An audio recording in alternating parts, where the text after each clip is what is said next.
Maris Racal pinagkamalan si Bunny Gwen sa Pride PH, magkamukha daw. Maris Racal na pagkamalan ng ilang mga netizens na si Bunny Gwen habang sumasabak siya sa Pride PH event sa Quezon City. Viral at mainit na pinag-uusapan sa social media ang ibinahaging video ni Maris Racal sa kanyang Twitter account habang sumasabak siya sa Pride PH event kamakailan lamang na ginanap sa Quezon City. Makikita sa ibinahaging video ni Maris Racal ang kanyang paglalakad kasama ang ibang nakilahok na kabilang sa activities ng Pride PH event. Makikitang naka-face mask si Maris Racal at nakasuot rin ng shades, nakapayong rin ang aktres dahil umuulan sa araw na iyon. Dahil hindi talaga makikita ang mukha ni Maris Racal dahil sa suot niyang face mask at shades, napagkamalan tuloy siyang si Bunny Gwen ng mga fans sa kanyang likuran. Ayon naman sa ilang mga netizens na normal lamang na mapagkamalang si Bunny Gwen si Maris Racal dahil may pagkakatulad ang kanilang hubog ng pangangatawan at magkapareho pa sila ng hairstyle. Tila hindi naman na-offend si Maris Racal na napagkamalan siyang ibang personalidad,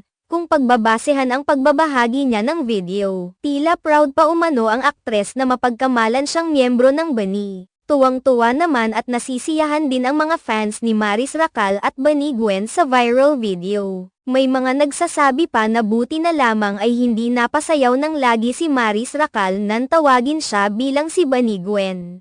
May mga fans naman na sinakian ang trend at tinatawag na ring Bunny Gwen si Maris Racal. Isa ang aktres na si Maris Racal sa mga celebrities na dumalo sa Pride PH event na naganap sa Quezon City nitong weekends. Sa mga ibinahaging photos ni Maris Racal mula sa event, ipinahayag niya ang kanyang pagmamahal sa community at pinaanyayahan rin niya ang mga ito na suportahan ang kanyang panibagong pelikula. Naroon rin naman ang lahat ng Bunny sa nasabing event subalit hindi na sila nakapag-perform dahil sa lakas ng ulan.